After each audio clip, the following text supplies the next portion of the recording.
Hello, and welcome to another episode of the MARF Files. Thanks for coming back. This topic that we're going to get into today came from a Mod Wiggler post that I had posted about this series, and yes, I'm very open to if you have questions about using the MARF and you know how it might work if you don't have one yourself. Feel free to throw questions there or throw questions in the comment section underneath these videos. Happy to talk about the stuff and maybe bring up topics to do episodes on. So this is going to be about clocking the MARF. I'm going to say externally clocking the MARF, but for the example I'm going to show, I'm actually going to be internally clocking one side of the MARF with the other. You can definitely clock the MARF with any kind of pulses you'd like throughout your system, like from the 281, its pulse outputs, or if you got some sort of fancy, other kind of pulse source, you can definitely use those, just kind of for ease of use, and focusing on the multiple arbitrary function generator. I'm just going to use its own internal clocks, but think of it as external clocking as well. So before I kind of get into that, we'll just do a quick overview about the kind of factors of time or levels of time within the MARF. It kind of, for me, it starts with the time range in seconds here, where you have your four time range selections that will go faster as you kind of go down. The main one that it kind of defaults to is the 2 second to 30 second. And you can see on the panel legend in the time interval section that the sliders start at this 2 and then go on up to 30 seconds, which kind of follows what's on that switch. As you switch it down, it's not going to totally follow that panel, but it's, dividing it down. So this is a factor of 15. So you kind of have like 15x of time within this time slider after you have your time range. And then for the third level, we have the time multiplier, which at 1 is going to kind of do exactly what you have set for the panel and the time range. For the slider for the time range, and then you can multiply it to 2, 4, or 0.5 to go faster. So, a stage can, at its full time slider at the longest time range, 4x, you can get basically a 2-minute stage. So that stuff will kind of play into what I'm going to talk about a bit later. So kind of set this up. I'm going to patch up these oscillators using the 258 again. That's going to run into the, I've already got pre-patched into the 291 from MEMS and Associates and into the 292 into the mixer. And then I'm going to patch the all pulses out from each of these channels into corresponding 281 channels. Okay, and then let's see here. So I've got the MARF divided into two sequences. It's gonna take stages kind of. Turn that down. 1 through 8 for this. I'm gonna kind of set up for the left function generator, and then 9 through 16 is gonna be for the right function generator. So let me turn that back up. So yeah, the main thing I'm going to do is take the all pulse out, and I'm going to run it into the start input on the second AFG. And since I have that through stages 9 through 16. So actually, before we go there, so let's just play these things. They're both in these very long I think I got the multipliers on. So we're kind of hearing what, like, every 2 seconds it's they're progressing. I'm going to put these down into the 0.2 to 3 second time range just to kind of speed things up and make things more lively. So I've got that section going, and we've got the second one going. So these are just free running right now. If they're not kind of somehow magically, like if I don't have them lined up with the time multiplier, they're gonna get out of phase with each other, which is awesome. But we're talking about kind of clocking these sequencers to some steady pulse, so they're, in sync. So the kind of first way and original way to clock the MARF is by setting for the function generator you want clocked by an external clock. You would add stop to the operating mode for each step that you want to be clocked. So I'll add that from 9 to 16. And so what this does, every time now it's going to get a pulse into its start input based on the time function that you have. So the time range, the sliders, the multiplier, it's going to run through its cycle for that stage. And once it finishes its cycle, it's going to go into its kind of stop mode, and it's going to wait for another pulse. So I'll do that right now. So now I just press the start on the left one.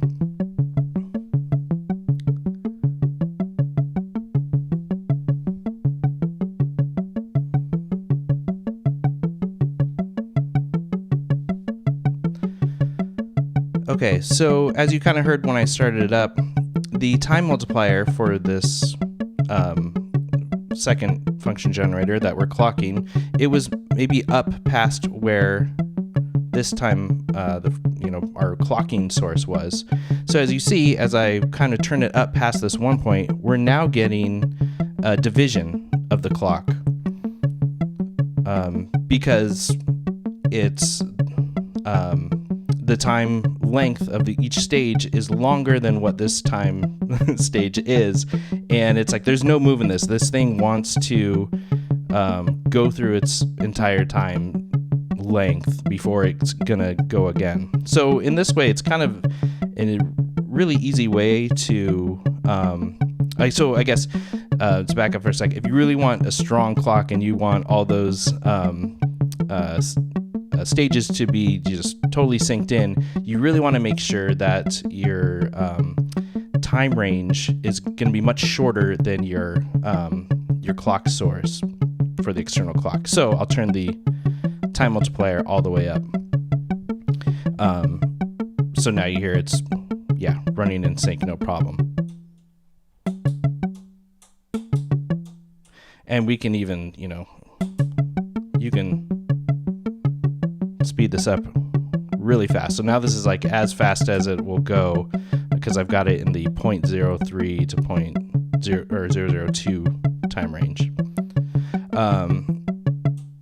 So one thing you'd be like, well, why would you want to do that? You still have your other outputs like we've talked about with the or other kind of functions of time within the system. So if you have any kind of slopes going on, or you are using the reference output, while this is being clocked, that time frame is still kind of working.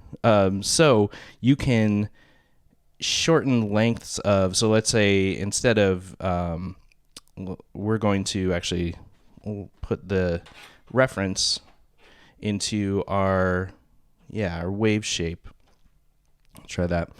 And so now if I'm clocking this again,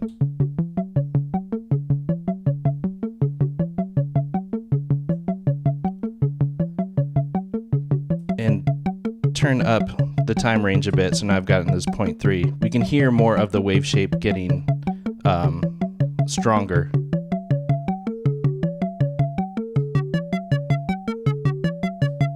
So now I've got it back to the 2.2 to 3 second range, and we can hear that wave shape happening faster. I could randomly kind of put shorter, so now I kind of have random time ranges jumping here and there, and we can hear it shorten up with those shorter stages, or length, or get longer with those longer stages.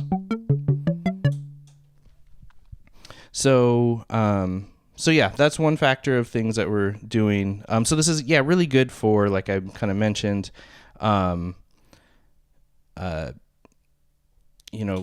clocking, we can start dividing things. I'm just going to make this kind of consistent. So we've gone past that 1x mode on this. Now let's go to 2. So we're dividing this sequence even further. And we can keep going. So it's cool, it's still in time, relative to what our clocking pulse is. So it's an easy way to get quick divisions. There's full up. That's just the multiplier. As you can see, I still have all these time sliders down. So I could, let's kind of maybe speed it up a bit again.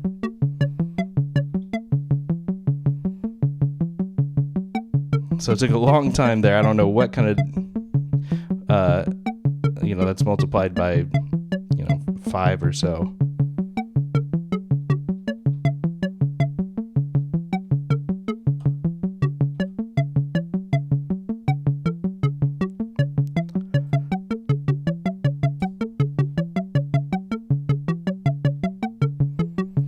So now I've shortened the time range by quite a bit, which will then, shorten the slider time range.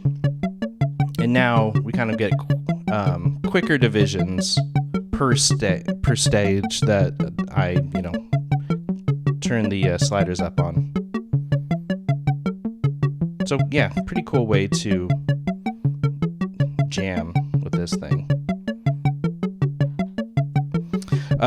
And then that also frees up, or kind of what I talked about with the last episode about turning the, if you're not using your external inputs, is using the external source for the time range to get access to the time sliders without it affecting your time. Right now we kind of are doing that, but if we didn't, so we'll turn that off again. I'll then maybe put this into the center frequency for this for our sawtooth oscillator on the 291.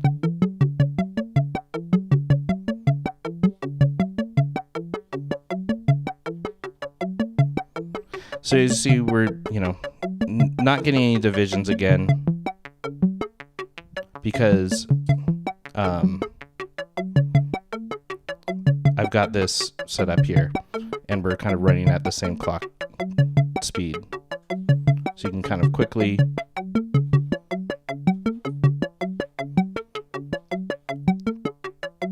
mess with the time sliders, and I'm getting a different voltage out to go to our 291 filter. You can still go back to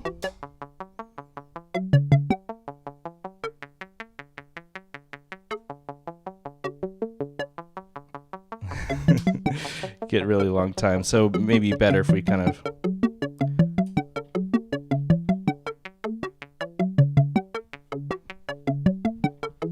shorten the range and have more access to the time slider, because the higher up, it's going to have more of an effect on the filter.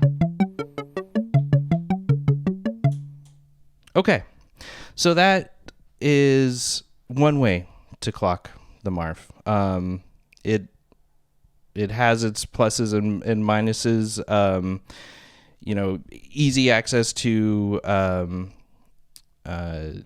to lengthen the times of each of your stages. and kind of divide that incoming clocking pulse. But let me take away the stops. Okay. Another way that was devised, and this is, I don't know kind of where this started. From what I've heard, that maybe some of the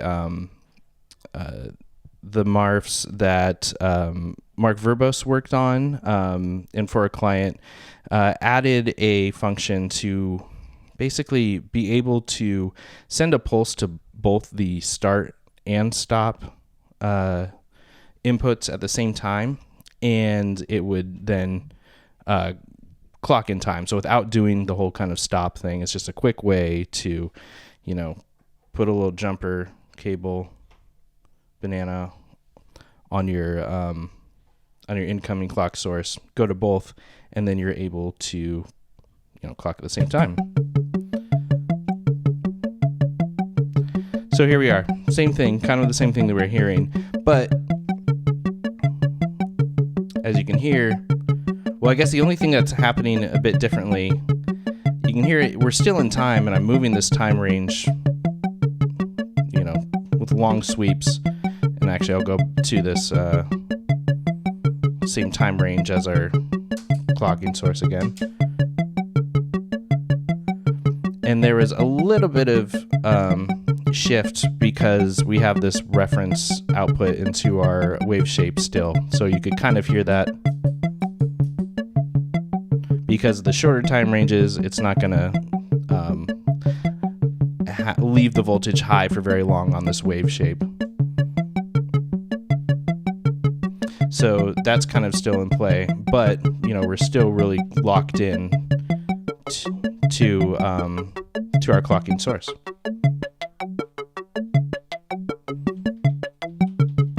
So quick, easy way to, even I'll show you too. I'm now pushing this into the full range. Quick and easy way to get an external clock going.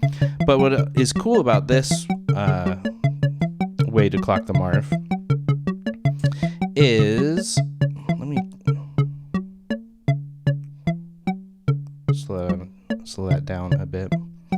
Actually, I'm going to here, let's just change up the timbre a bit.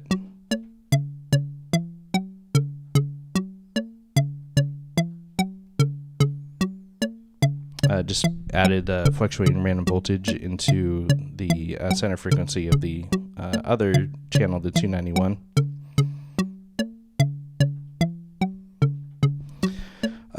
Okay, so as you can see here, the light has not changed on our clocked function generator. It's kind of always in this stop section. But what's kind of neat, there's kind of two layers to clocking this in this mode, where the last mode where we had all the stop steps, we could divide everything. This way lets us kind of multiply the clock a bit based on what the incoming clock is. So if I press start, you can now see we have a steady green light on our function generator. And this is still pushed past the length of time that our clocking source is. But as I move it past, so I have this like at kind of 0.2, you can kind of see now and hear these kind of swinging double hits that we're getting.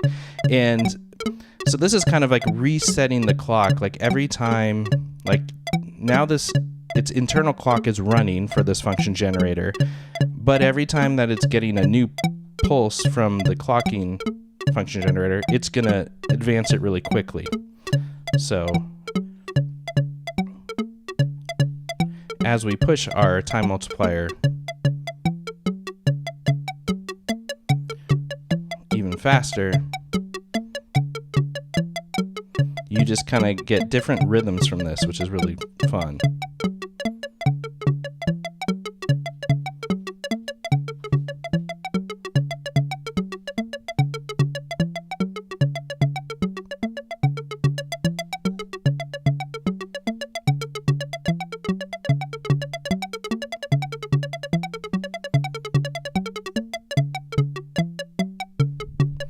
What's also cool now is to bring in other factors of time, so we can start using our time sliders to, lengthen that stage that the right function generator is on, but then still kind of get advanced once that clock comes around again.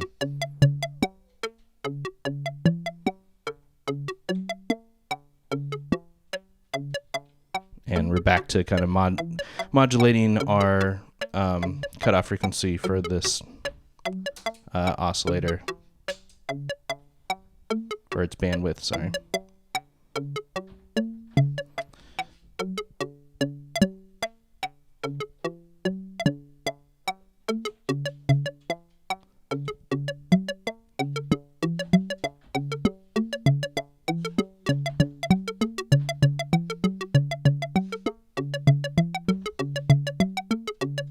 And it's kind of really infrequent, or it can be infrequent, of when it kind of it's like advances on certain stages. Like it just kind of goes through different rhythms of like where it's pushing this other function generator to go. So rhythms will kind of come and go from it when I'm using the different time sliders, or even if there's kind of uneven sequences sometimes, like if I have like a 7 versus a 6 stage one, just over time things will kind of shift in and out of phase, and it will bring up different rhythms. It's pretty neat.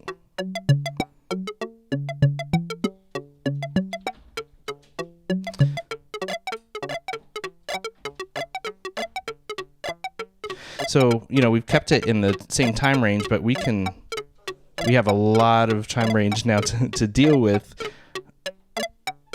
And so you can kind of get these, quick kind of ratchets.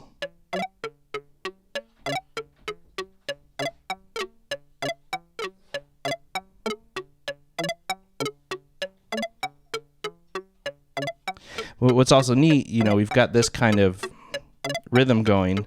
We can go back to getting kind of synced up with our clock by just pressing the switch to stop again, and then we're back to being right in time. So you can kind of go back and forth between this.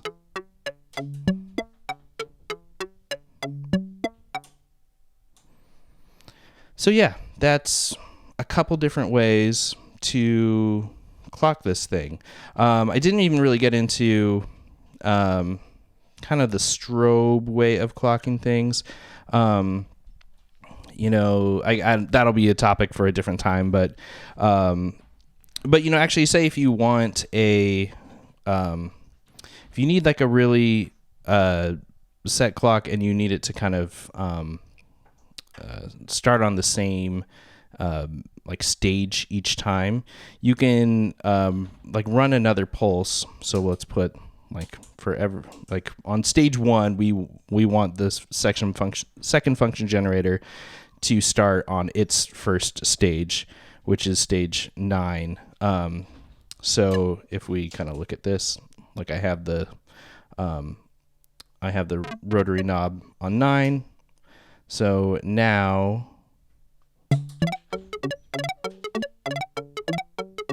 actually, let me get it kind of.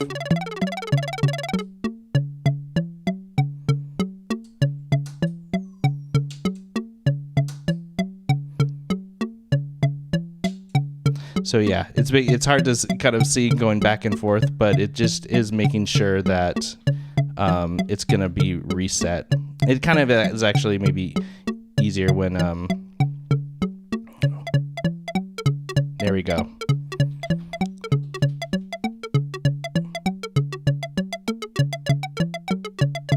You'll see it sometimes skip back to stage 9.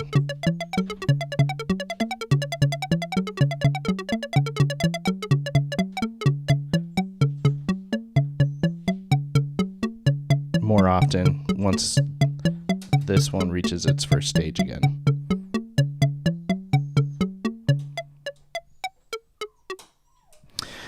All right, so I think that does it for externally clocking the MARF. If you have any questions about this, comments, something I may have missed, or yeah, if you clock it in different ways, please let me know. I'm always looking to learn new ways to use this thing. So yeah, until next time, happy patching.